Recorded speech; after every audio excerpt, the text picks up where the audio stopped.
So we're continuing the Kuzari. We were talking about the Christians. We said the Jewish people, they killed him, the Jews. Yeah.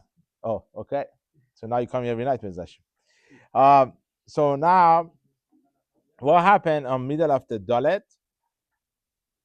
We wanted Mashiach. They came and they said, "This is the Mashiach we were looking for." He came. They said, "Jesus." Okay. So now here, and we said that instead of the 12 Shavatim, they brought 12 people. Yeah, the Talmidim, or years after, to continue his path. And then he's talking, the priest of the Christians talking, saying, now, we were very successful. You know how many people became Christian? Go count. How many people do you have? You have to, bring up to make him famous, the Mashiach they have. That's why you see it everywhere. The cross. You have to put it up to everyone to see. Everything to see, like him, that's they're gonna make it, copy it. That's what we got. We said this coming from Shimon. Who is Shimon? Paul? Peter or Paul? It's Paul. I think it was Paul. The Peter? Okay, so everyone Jewish in this nation, everyone the copied the thing, it was Jewish. The Jesus himself, you have Shimon now, right? They were Yidden, they were Jewish people, but they started Christianity. Okay, right. Everything taken from Torah. We learn it. Don't worry about it. We learn Torah. We don't say, we don't say that the Torah is not from Hashem. We believe in Torah. We know Torah from Hashem.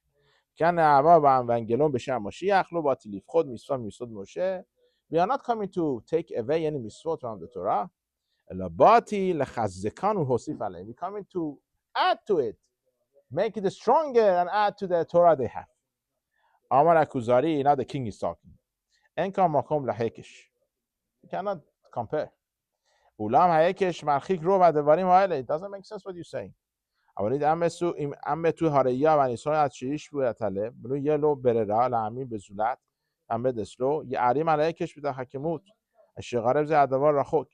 does it mean? He's going to explain. You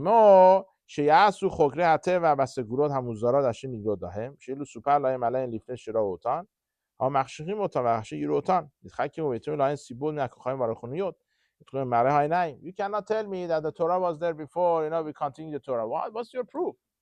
How do you know the Torah is a myth? How do you know the Torah is the right thing? Who says this is right?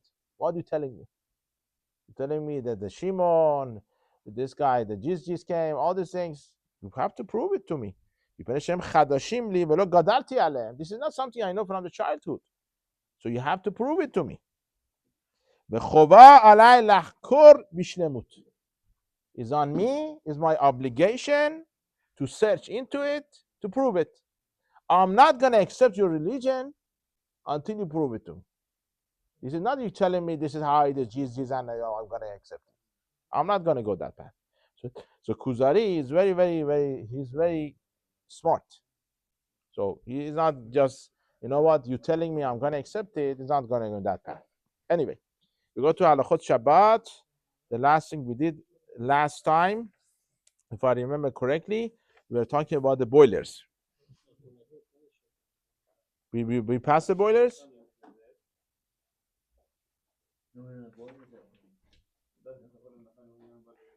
Yeah. No, I think, let's see where we are. I think we are holding by the water urn. We were talking about the thing in the front. Right. So if you see the water urn they use on Shabbat, okay?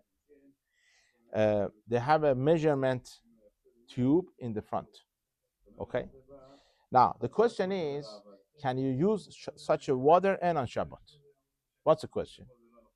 The question is, yes.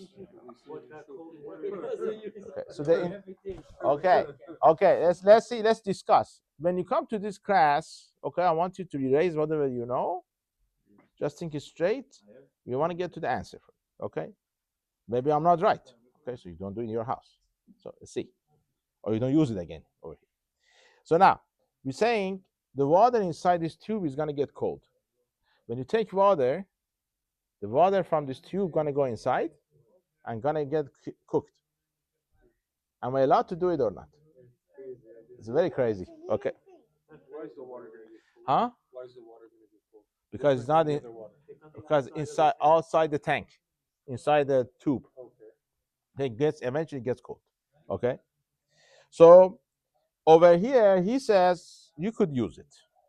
What's the reason that you could use it? Even though the water is get cold and go inside the water urn.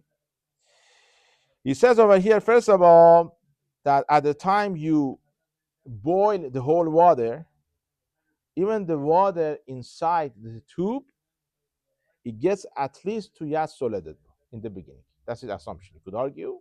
That's what he says.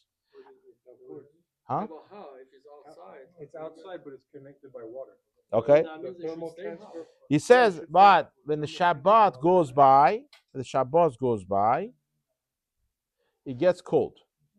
In the beginning, it gets hot, but it gets cold. So does the rest of the water. But, okay, this is not clear. Okay.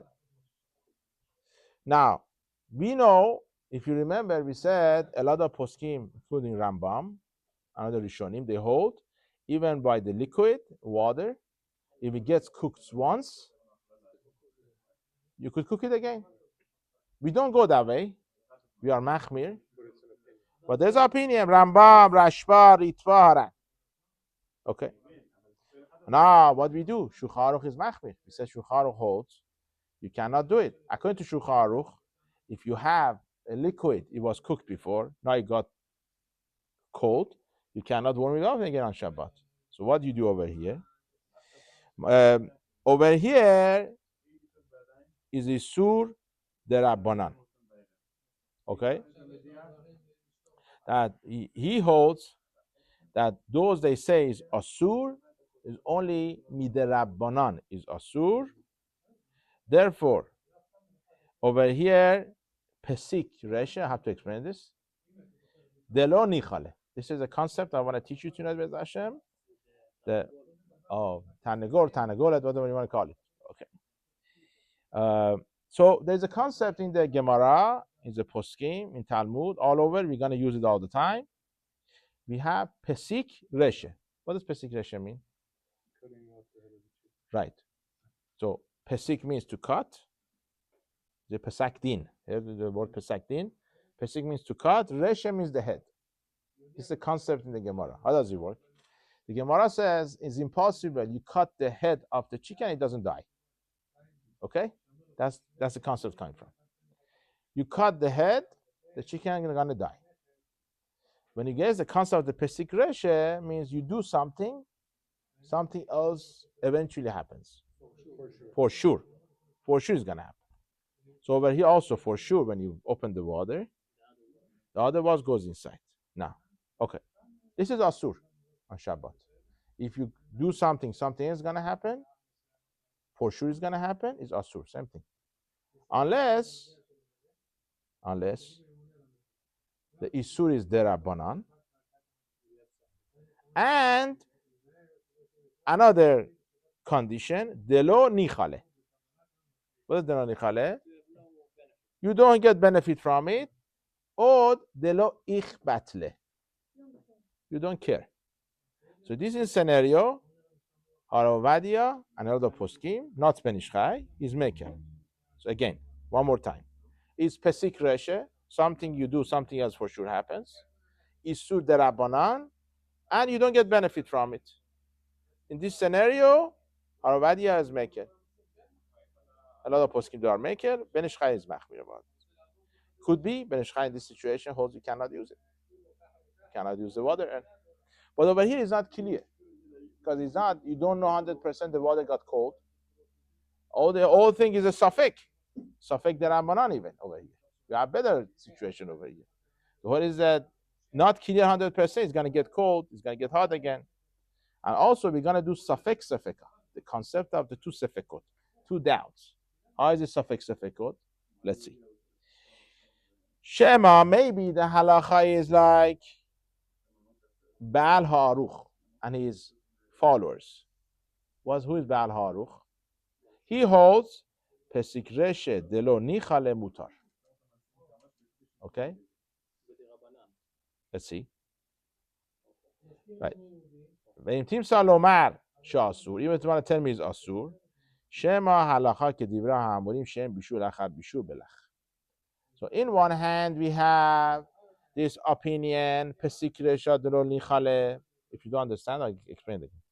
You cut the head, something you're doing, something for sure gonna happen, and you don't care about it. You have benefit from it, and also the rabbanan gane mutar. Even you want to tell me it's asur, you don't want to go with that opinion. You have the other opinion, the Rambam and others, that they hold once you cook the water once, it's not gonna get cooked again. So you have suffix safeka over here. Once you have to suffix over here, already holds, you could do it, you could use it, and no problem. Now, we're going to add to it, let's see if we'll finish it tonight or not, another concept to it. We have 2 minutes. That when you open the beres, what is beres? The faucet, very nice. Okay? The water goes inside from the tube, inside the water heater. Okay? It's not really, some they say, you're doing something. It's gerama. Some they say this is called gerama. What is gerama? Gerama, you did something, caused something else should happen. Okay, this is called gerama. Like what, Yaakov? Do you have an example? Yeah, when you open the door and you put a bottle, can of paint on top, and then someone closes the door and it falls down onto his head, and then he turns purple. Got it. Okay, so that's called gerama. Okay, okay, Because every day okay, closes the door at 9:56. okay. So over here we have another concept called gerama because it's not maybe straightforward. So that could be another reason to be making. And also, some they say opening the faucet is not ma'aseh. It's not you doing something, you're removing something. The water is there, you remove something, you're not really sucking the water, bring the water in. You remove what's in the front, then it comes by itself. So you have all this, put together all these things, you could be maker and use the water in a Shabbat. So when you do that, there's this balloon thing, So then you're creating that to do stuff, Okay, Like but creating pressure. understand, but if I have something in front, I just move it, it's not directly. It's not I'm sucking it. You know what I mean? But isn't it like, one cause that makes another cause? Yeah, right, right, right, right. So that's considered maybe groma. Not only Girama, he's saying it's better than Girama over here. You are not doing anything, you're removing what is stopping it. That's what it is.